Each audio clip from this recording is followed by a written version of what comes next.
ചിത എരിഞ്ഞു തീരുമ്പോൾ അച്ഛൻ്റെ ചിത കത്തിയെരിഞ്ഞുകൊണ്ടിരിക്കുകയാണ്.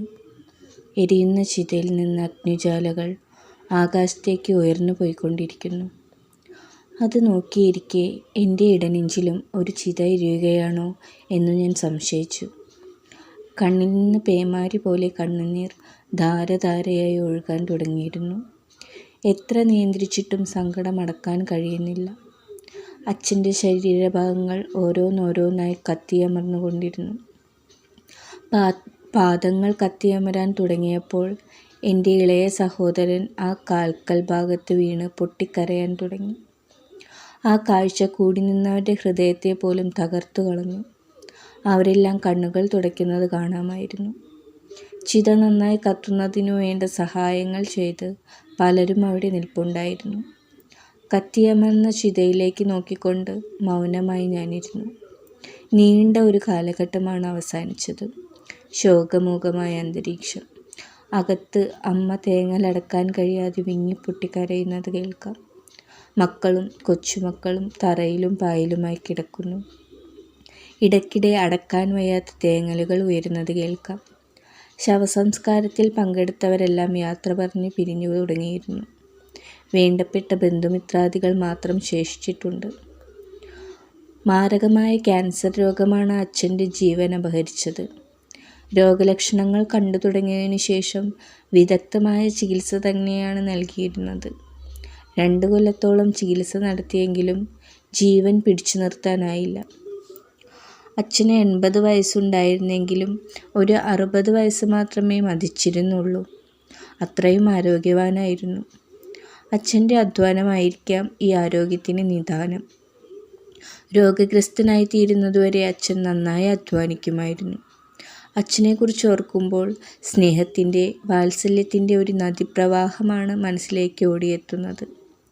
മക്കൾക്ക് മാതൃകയായി മാറിയ അച്ഛൻ. ഞങ്ങൾ 7 മക്കളാണ്. അതിൽ ഭൂരിഭാഗവും ആൺകുട്ടികൾ. പെൺകുട്ടികളുടെ എണ്ണം കുറവായിരുന്നതുകൊണ്ടും 2 ആൺകുട്ടികൾക്ക് ശേഷം ഒരു പെൺകുഞ്ഞു ഉണ്ടായതുകൊണ്ടും എല്ലാ മക്കളെക്കാളും ഒരു പൊടി വാത്സല്യം എനിക്ക് തന്നിരുന്നു. എല്ലാ മക്കളോടും വളരെ സ്നേഹത്തോടെ പെരുമാറുന്നതേ ഞാൻ കണ്ടിട്ടുള്ളൂ. ഞങ്ങളുടെ വികൃതികളെക്കുറിച്ചെല്ലാം അമ്മ പരാതി പറയുമ്പോൾ അതെല്ലാം പുഞ്ചിരിയോടെ കേട്ടിരിക്കും. അതിനുശേഷം ഞങ്ങളെ എല്ലാവരെയും മാറി മാറി നോക്കും. പിന്നെ അമ്മയോട് കുസൃതിയോടെ പറയും, അവർ കുട്ടികളല്ലേ, എല്ലാം ശരിയായിക്കോളും. പരാതിക്കാരിയായ അമ്മ നാണം കെടുകയും ചെയ്യും. കുട്ടികളുടെ മനസ്സറിഞ്ഞ് അവരെ വളർത്തിയ അച്ഛൻ. അധികം വിദ്യാഭ്യാസമൊന്നും അച്ഛൻ നേടിയിട്ടില്ല. ആശാൻ പള്ളിക്കൂടത്തിൽ പോയി പഠിച്ചിട്ടുണ്ടെന്നു മാത്രം. എഴുതാനും വായിക്കാനും അറിയാമെന്നും മാത്രം. കുട്ടികളോടും കുടുംബത്തോടുമുള്ള അമിതമായ സ്നേഹം, ഏതു പ്രതിസന്ധിയിലും കാണിക്കുന്ന ക്ഷമ, ശാന്തത തുടങ്ങിയ ഗുണങ്ങളെല്ലാം കണ്ടുപഠിക്കേണ്ടവ തന്നെയായിരുന്നു. അച്ഛൻ സ്നേഹത്തോടെ പറയുമ്പോൾ ഞങ്ങളെല്ലാം അനുസരിക്കും. ഒരിക്കൽ പോലും വടിയെടുക്കേണ്ട ആവശ്യമുണ്ടായിട്ടില്ല. രാവിലെ കുട്ടികളെയെല്ലാം വിളിച്ചുണർത്തും. എന്നിട്ട് കൈക്കോട്ടും തൂമ്പയുമായി അച്ഛൻ പറമ്പിലേക്കിറങ്ങും. എന്നെ സഹായിക്കാൻ താല്പര്യമുള്ളവർ എൻ്റെ കൂടെ പോരൂ എന്ന നിർദ്ദേശവും വയ്ക്കും. മുതിർന്നവരെല്ലാം അച്ഛനോടൊപ്പം പറമ്പിലിറങ്ങി പണി ചെയ്യും. 1 ഏക്കർ പുരയിടമാണ് ഞങ്ങൾക്കുള്ളത്. അതിലില്ലാത്ത കൃഷികളില്ല. ചേന, കാച്ചിൽ, മരച്ചീനി തുടങ്ങിയ കൃഷിയിനങ്ങൾ ഒരു വശത്ത്, വാഴത്തോട്ടങ്ങൾ മറുവശത്ത്. അതിനിടയിൽ മാവുകളും പ്ലാവുകളും എല്ലാ മരങ്ങളിലും പടർന്നു കിടക്കുന്ന കുരുമുളക് ചെടികൾ, അടയ്ക്കാമരങ്ങളിൽ കുലയായി പഴുത്തു നിൽക്കുന്ന അടയ്ക്കകൾ, കൂടാതെ എല്ലാത്തരം കായ്ക്കറികളും ആ പറമ്പിൽ തന്നെ വിളയിച്ചെടുക്കും. കുറച്ചു നേരത്തെ അധ്വാനത്തിന് ശേഷം ഞങ്ങൾ കുട്ടികൾ പുഴയിലേക്ക് ഓടും. അച്ഛൻ വീട്ടിലാണ് കുളിക്കാറുള്ളത്. അതിനുശേഷമാണ് കടയിൽ പോകുക. ഞങ്ങൾ സ്കൂളിലേക്കും പോകും. സ്കൂളിലേക്ക് പോകുമ്പോൾ അച്ഛനും ഞങ്ങൾക്കുമുള്ള ഉച്ചഭക്ഷണം ചോറ്റുപാത്രങ്ങളിലാക്കി അമ്മ ഞങ്ങളുടെ കയ്യിൽ ഏൽപ്പിക്കും. രാവിലെ എല്ലാവരും കഞ്ഞി കുടിച്ചിട്ടാണ് സ്കൂളിലേക്ക് പോകുക. കഞ്ഞി കുടിക്കാനുള്ള പ്ലാവില ഈർക്കിൽ കൊണ്ട് ഞാൻ കുത്തിയുണ്ടാക്കും. പിന്നെ ഞങ്ങളും അയൽപ്പക്കത്തെ കുട്ടികളും കൂടി സ്കൂളിലേക്ക് നടന്നു പോകും. എത്ര മൈൽ ദൂരമുണ്ടെങ്കിലും നടന്നിട്ട് മാത്രമാണ് സ്കൂളിൽ പോയിക്കൊണ്ടിരുന്നത്. ചോറ്റുപാത്രം അച്ഛൻ്റെ കടയിൽ കൊണ്ടുവച്ചതിന് ശേഷമാണ് സ്കൂളിലേക്ക് പോകുക. ഉച്ചഭക്ഷണത്തിനുള്ള ബെല്ലടിച്ചു കഴിഞ്ഞാൽ ഞങ്ങളെല്ലാ കുട്ടികളും കൂടി അച്ഛൻ്റെ കടയിലെത്തും. അച്ഛൻ്റെ കട സ്കൂളിനടുത്താണ്. ഞങ്ങൾ ചെന്നു കഴിഞ്ഞാൽ അച്ഛൻ ചോറ്റുപാത്രങ്ങളും എടുത്ത് വേലായുധൻ മാമൻ്റെ കടയിലേക്ക് പോകും. അവിടെ ഇരുന്നാണ് ചോറ് കഴിക്കാറുള്ളത്. അവിടെ വെച്ച് അച്ഛൻ ഞങ്ങൾക്ക് ചോറും കറികളും പകുത്തു തരും. കൂട്ടത്തിൽ വേലായുധൻ മാമൻ്റെ കടയിലെ ചൂടുള്ള പരിപ്പുവടയും ഉണ്ടായിരിക്കും. മക്കൾ അധികമുണ്ടെങ്കിലും യാതൊരു ബുദ്ധിമുട്ടും അറിയിക്കാതെയാണ് അച്ഛൻ ഞങ്ങളെ വളർത്തിയത്. ഒരേക്കർ തേമാലിപ്പാടത്തിൽ 3 പൂവും കൃഷി ചെയ്യും. എല്ലാ കാലത്തും പത്തായം നിറയെ നെല്ലും അരിയുമായിരിക്കും. തികഞ്ഞ മീൻ മാത്രമേ ഞങ്ങൾക്കായി അച്ഛൻ വാങ്ങുകയുള്ളൂ. ഇറച്ചിക്കാണെങ്കിൽ ധാരാളം കോഴികളെ വീട്ടിൽ വളർത്തുന്നുമുണ്ട്. അച്ഛൻ്റെയും അമ്മയുടെയും കഠിനാധ്വാനം ഒന്നുകൊണ്ട് മാത്രമാണ് ഞങ്ങൾ സുഭിക്ഷമായി കഴിയുന്നത്. ഓണം, വിഷു തുടങ്ങിയ ആഘോഷങ്ങൾ വന്നാൽ എന്തൊരു സന്തോഷമാണ് വീടിനുള്ളിൽ. വിഷുവിൻ്റെ തലേ ദിവസം തന്നെ ധാരാളം കമ്പിത്തിരി, പൂത്തിരി മുതലായവ വാങ്ങിച്ച് വെച്ചിരിക്കും. സന്ധ്യയായി വിളക്ക് വെച്ച് കഴിഞ്ഞാൽ പിന്നെ അവ കത്തിച്ച് രസിക്കലാണ്. പുലർച്ചെ അച്ഛനും അമ്മയും അടുക്കളയിൽ കയറും. വെളിച്ചെണ്ണപ്പവും അവിലോസ് പൊടിയും വിഷുക്കട്ടയും ഉണ്ടാക്കും. അച്ഛൻ നല്ലൊരു പാചകക്കാരൻ കൂടിയായിരുന്നു. വിഷുക്കട്ടയുടെ കൂടെ ശർക്കര നീരും കടലക്കറിയും നിർബന്ധമാണ്. കുട്ടികളെല്ലാം രാവിലെ എഴുന്നേറ്റ് കുളിച്ചു വന്നാൽ ആദ്യമായി വിഷുക്കൈനീട്ടം തരും. 1 രൂപ നാണയമാണ് വിഷുക്കൈനീട്ടമായി തരിക. അതിനുശേഷമേ വിഷുക്കട്ടയും ചായയും തരികയുള്ളൂ. ഓണം വന്നു കഴിഞ്ഞാൽ ആ ഗ്രാമം മുഴുവൻ ഉത്സവത്തിമിർപ്പിൽ ആറാടുകയായി.